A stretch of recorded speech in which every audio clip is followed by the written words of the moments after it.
sobrang supportive po sila sa akin. Kahit na po malayo ang aming lugar, pero sinasamahan po ako nila po papunta sa barangay. Thank you po, ano po. No? Pinayagan niyo po ako makasama sa Manila para makapagtapos ng aking pag-aaral.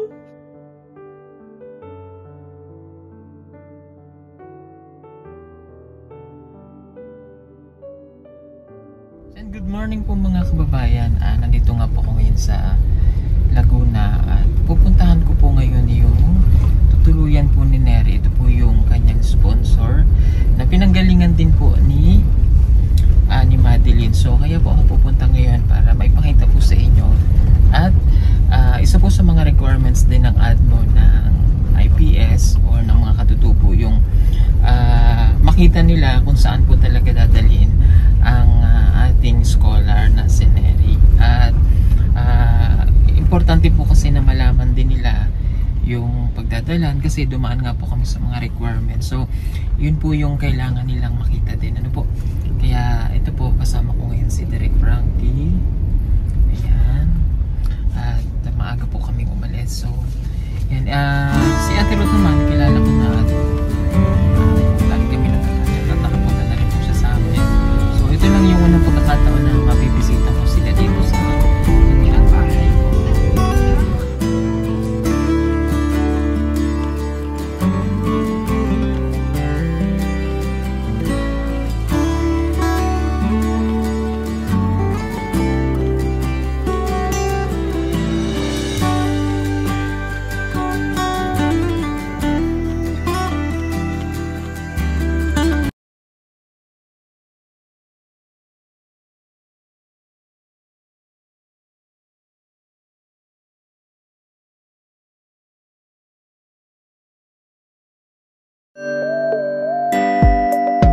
Pugong biyahero, ang hero ng masa, ang hero ng masang Pilipino. Handang maggala sa kabundukan para ang ating kababayan ay mapuntahan. Ang pugong biyahero, handa na tulungan malayong kababayan na nangangailangan. Hindi namimili kahit pa na sino. Pugong biyahero, hero ng masang Pilipino. Morning po mga kababayan. Eto na, kasama ko na si Ate Ruth. So isa sa mga tanggapangalaga ng ating mga scholar. So si Ate Ruth po ay kapatid ni Ate Lea Laluet. So nakita nyo na siya noon sa mga vlog ko nung napupunta sila sa amin noong December. Tapos siya yung lagi nyong nakikita sa vlog kasama po si Madeline. So itong bahay na kinaroroonan po natin, dito po nag-i-stay si Madeline. So dahil siya po yung guardian at ang ating major sponsor na si Ate Lea Laluet ay nasa sa Canada. So siya po yung nag-aalaga. Okay, kamusta ate? Good morning. Okay lang naman po. Ayan. Okay. Buti naman nakarating kayo para at least may makita din nila yung tinirhan ni Madeline ng 1 taon. Yeah. At dito yun. Dito po yun sa bahay namin. Okay. So, noong mga napapanood nyo sa vlog, dito po yun nangyayari. Ano po? At buntis po si ate. Congratulations. Ilang months na? 6. Okay. So, mayroon po kasi silang isang baby. Yan. So, ito yung nakikita ninyo lagi nakasama ni Madeline. Okay. So, kaya kami nandito ay para maipakita nga po sa inyo na siya yung magiging sponsor, katuwang ng sponsor natin at magiging guardian pagdating po ni Nery. Ano po? At isa sa mga requirements din ng ang ADMO ng mga katutubo na makita nila kung saan ba dadalhin si Nery. So, ito po yung bahay na yon. So, katulad lang din po nung mga ginawa ni Madeline dito sa bahay. So, tatanong lang natin kay Ate Ruth. So, pagdating dito sa bahay, usually ano po yung ginagawa ni Madeline nung nandito siya? As usual lang naman, yung mga gawaing bahay lang naman na magwalis, after namin kumain, maghugas, naglaba, at ang nilalabhan lang naman ni Madeline ay kanyang mga damit. Never ko po siyang pinaglaba ng damit namin. Siguro yung mga nakita sa vlog na siya ay nagtutupi para matuto din siyang magtupi. Pero yung paglalaba ay damit niya lang ang kanyang nilalabhan. Okay. So yun lang. At saka syempre pag nilalaro niya lang si Din, yung lang naman yung ginagawa. Okay. Yun. Oh, tsaka may pakita namin sa inyo, itong bahay hindi po siya naman ganong kalaki. Hindi naman siya ganun kalaki Oo. pa. Oo. So, at least yung bahay na to ay punong-puno ng pagmamahal lang para sa ating scholar. Tulad nung nangyari po kay Madeline. So, dito po titira si Neri. So, pagdating po ni Neri dito, mayroon po ba siyang sariling kwarto? Yes. Meron naman. Okay. Meron naman siyang sariling kwarto. Yung kwarto din ni Madeline. Okay. Mag-house tour po tayo dito para at least makita nyo yung bahay po nila Ate Ruth. Okay. So, ito maliit. Maliit lang Hindi yung bahay talaga namin. malaki yung bahay para maging katulong yung nakatira, yung papitirahin dito. So, halika ate. Oo, sige. Ayan, ito po yung kanilang kusina. Ito yung aming kusina. Oh, sabay din po silang kumakain. Yes, maliit lang. Oh. Yan, hindi naman kailangan importante malaki yung bahay. Importante doon, nandito siya kasama at mahal, 'di ba? Hindi ginagawang katulong o what. Wala po yung mga comment na ganoon, wala po. Kung ginawang katulong si Madeline, edi sana ano na siya ngayon. Professional lang maglinis. Joke lang. Hindi po siya hindi siya po pwedeng tinuring na katulong. At pag nandito na po si Neri, saan po yung magiging kwarto niya? Ito yung room niya. Maliit lang din. Sakto lang siya. Ayan, meron po siyang sariling kwarto. Sakto lang si Maddie. Oo, Ay, si Maddie. Ayan, sakto talaga. Meron pa siya dito, Ayan. study table. At kung nandito ito si, dalawa sana sila sa double deck. But anyway, excited na ako na ito yung magiging room ni Neri. So, Neri, ito yung magiging room mo pag nandito ka na. So, may sarili ka ditong room, mag-aral ka, study ka dito. Wala kang ibang gagawin kung di mag-aral at tumulong sa kanila yung mga simpleng gawaing bahay na kailangan. So, doon siya magkukwarto. Okay, lilinawin ko lang din po na kung nandito si Madeline, hindi po magiging kapalit siya ni Neri, or hindi si Neri yung kapalit. Kasi ang plano talaga, dalawa sila dito. Tama po, Ayun, dalawa. Kaya si Neri po ay hindi saling pusa or kapalit. Talagang siya po ay kasama dapat. Alam naman din naman po yun ni Madeline na may parating siyang magiging kasama. Ayun. So, para lang po maging clear sa lahat na ang pagdating ni Neri dito ay talagang gusto ng ating sponsor para may makasama si Madeline. Pero yun nga, dahil wala na po dito si Madeline, so respeto na lang natin yung naging decision po ng bata. Okay, sa pagpapasok na si Neri, ano po yung pagpasok niya? Meron po bang susundo? Sa pagpasok naman ng Neri sa school, meron naman siyang service. Hatid sundo po yung service. Dito mismo sa labas namin. Dito siya susunduin at dito din siya ihahatid pag uwi.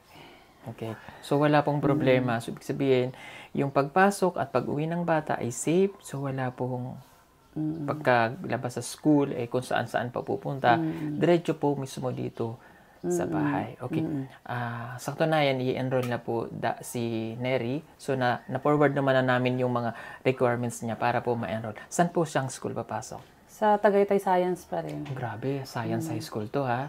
Pag sinabi yung science, iba yung level ng dito, ng pag-aaral kasi science high school. Although public, pero yung pag-aaral dito iba. And nakita ko naman, based doon sa pag-aaral ni Neri at sa card niya, yung pinasukan kasi din niyang school ay kumpleto. Although bundok yun, pero matyaga nilang nalalakad and kumpleto yung pag-aaral kasi mayroon na doong grade hanggang grade 10. Pero yung nagiging problema lang nila kaya hindi nagiging yung pag-aaral ng mga bata. Minsan walang kain. So, mahirap naman pumasok ng walang laman yung dyan, yung utak mo. Blackout. Kumbaga lumilipad. Hindi ka makapag-concentrate. Parang ang iniisip ng bata ay, ano bang kakainin ko mamaya? Ganon. So, dito pag pumasok si Neri, wala po siyang magiging problema sa pagkain, pati sa baon. Okay? Kasi siya hindi ko pa kasi sure kung ano yung magiging time ng pasok. Pero, same kay Maddie kasi, kaya may baon siya ng lunch. Kasi, siya dati si Maddie kasi is 6:30 to 3. So, may baon siya ng lunch. Tapos, binibigyan pa namin siya ng pera. Siyempre, para makabili ng gusto niya ding bilhin sa school. At saka, ayun, sa service niya. So, wala siyang problemahin sa araw-araw niyang pagpasok. Ayun. Okay. Tapos, ilan po kayo dito sa bahay? Kami lang po, 3. Pang-apat si Neri. Ayun, oh. Opo. Tapos madadagdagan pa na isang Oo. baby. Okay, pero hindi naman po pag nanganak si ate, siya yung mag-aalaga, di ba? Hindi siya magiging yaya dito, hindi rin po siya ituturing na katulong, kundi isang pamilya po, no? Katulad po ng pinakita kay Madeline. And kami yung nagkaka-chat, si Ate Lea, pag nangangamusta ako, and napo-forward nila sa akin yung grade ni Madeline noon. Kaya alam ko din na na nasusubaybayan po ng maayos. When it comes naman po sa pag-aaral, halimbawa mayroong hindi alam si Neri, so nakahanda naman po silang Ay, opo. i-guide, ituro sa bata yung Tapos iaano pa rin po namin siya. Ang balak kasi namin is parang yung ginawa din namin kay Mahdi na pina-assess namin. Tutor. Parang pina-assess namin para makita din kung hanggang saan muna yung kaya ng bata. Kung kailangan pa siyang i-guide or mas tutukan pa lalo para makahabol dun sa mismong level ng school niya, ng grade niya. Ganyan. So yun po yung balak namin. At saka syempre hindi pa rin po mawawala yung kanyang tutor. Kasi malaking bagay yun. Yeah, malaking totoo. bagay yun sa kanila. Kasi iba po yung turo kahit pare-pareho ng curriculum yung ating yung mga public school. Pero iba pa rin yung turo pagdating dito. At yung pagtuturo ng bata doon. So, yung nasa sa bata na kasi yun Kahit same yan ang curriculum, kung yung bata doon, yung environment.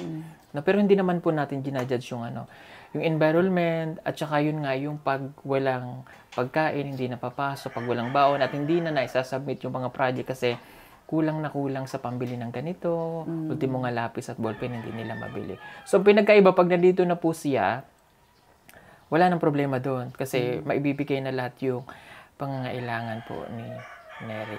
Okay, so kami excited na rin sa pagdating dito ni Neri. So 23 bukas, tama no? Bukas na po siya darating, ihatid po siya ni Kuya Eli at susunduin ko naman po siya sa airport. So yung requirements po ni Neri ay tapos na. Ito na lang yung kulang natin na makita ng ADMO kung saan dadalhin si Neri. So tapos dadalhin na po yun sa DSWD. Then, tsaka palang releasean ng permit to travel. So, every time naman po na uuwi din ulit si Neri, meron pong kasunduan doon, may memorandum of agreement kami sa ADMO na once a year, pwede pong umuwi si Neri. It's either Christmas vacation or summer vacation. And ang maghahatid, it's either family member or kami po. So, pagdating naman po ng Davao City, bago po dalhin sa pamilya si Neri, dadaan ulit kami ng DSWD, tsaka palang ihahatid sa pamilya. Kasi kailangan po nag-report, interviewin nila yung bata, kamusta, ano nangyari sa'yo, ganon. Para namomonitor din po ng DSWD yung bata dito po sa kanila. And pag nandun na naman po ulit sa Davao yung bata, pagdadalhin ulit dito, hindi na po kami dadaan mismo ng ADMO yung same requirements na ginawa. Sa DSWD na lang, then babalik ulit dito. Tapos pagdating po dito ni Neri, tatawag tayo sa kanila, sa ADMO at sa DSWD, ibibigay na lang namin yung number. Tapos i-inform lang sila na okay na, nandito na yung bata, tapos okay na si Neri. Tapos siguro kahit every 3 months, kahit hindi monthly, ano lang natin ang DSWD na, ma'am, ito po yung grade ni okay po siya. Yung ganon. Kahit forward na lang sa akin, ako may nabahala. Okay, sige. Okay, so ito po, legal namin ginagawa, lalo na pag taga Davao. So para maiwasan po natin yung hindi magandang nangyayari yung experience. Kasi pinoprotektahan lang din po nila yung mga bata, lalo pa mga katutubo. Kaya po dumadaan kami sa tamang proseso. So, ang din doon, yung protection namin, at protection din po ng sponsor, protection din ng bata. Waiting na lang po kami na dumating dito si Neri para i-welcome ng kanilang bagong magiging nanay at tatay. Ano po? Okay. So, ano po yung gusto niyong sabihin kay Neri? Kay Neri, syempre excited na rin kami, lalo na si Dane. Sobrang excited na yan. Kasi nung nakaraan, sinabi ko, Thursday dadating. Halos parang, mayat-mayat tinatanong, akala ko ba sabi mo, bukas sa darating si Neri, ganyan, si Ate Neri. Sabi ko, wait lang kasi hindi pa tapos yung kanyang papel. So, ayan, excited na kaming ma-meet si Neri at sana Neri, pagdating mo dito ay makayanan mo yung homesick, sa tawag doon, syempre sa gabay din namin at sa tulong din ni Lord na tumitingin sa atin sa ginagawa natin sa araw-araw. At sana ay sa pagstay mo sa amin ay makamit mo yung pangarap mo at matulungan mo yung pamilya mo. Yun lang. Ayun. Magandang umaga. Magandang umaga po sa inyong lahat. As per request po ni Sir Paul na requirement po daw ng permit ni Neri, kailangan naming magpakilala as her sponsors. So ako po si Leia Lalwet at ito po si Shane White.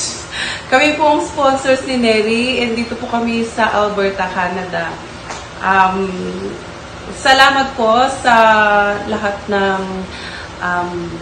ng efforts nyo or for allowing Neri to come to Manila or sa Cavite para po makapag-aral. Napakalaking bagay po yan para sa kanyang kinabukasan and I hope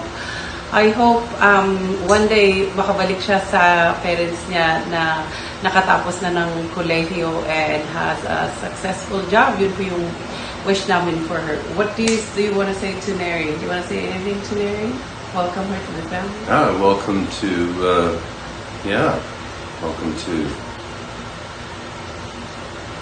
what she said. Welcome to what she said. Neri, sana magpakabait ka and welcome sa family namin.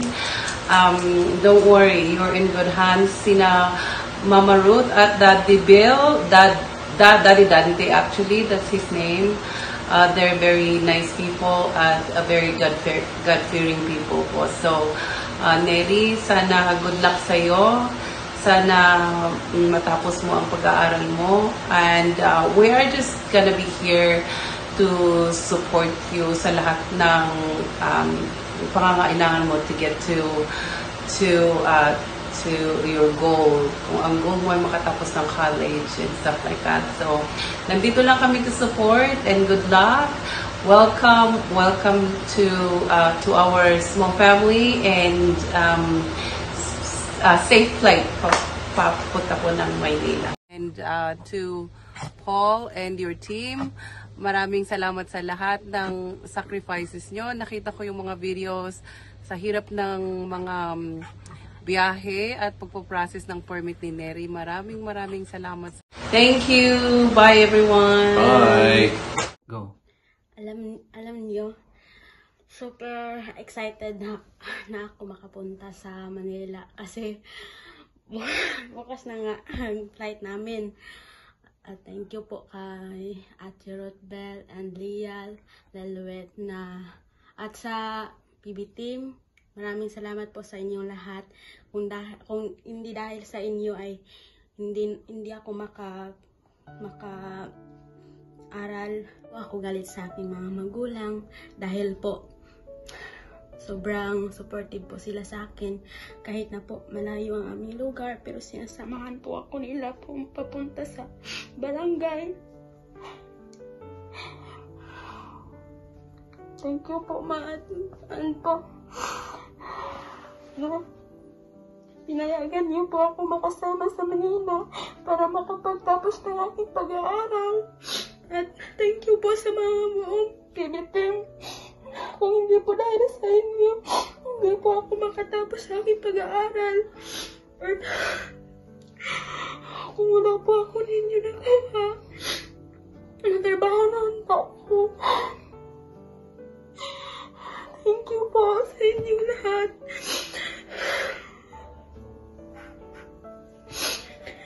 Sa lahat po na naniwala, ipapangako ko po sa inyo na magpakabait po ako doon at pabutihan ko po ang aking pag-aaral at sa aking sponsor.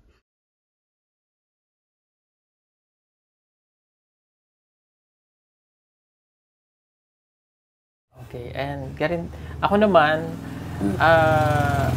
nakita ko kay Neri kasi nung nasa sa apartment ako doon sa Davao, pagising namin, nagwawalis yun.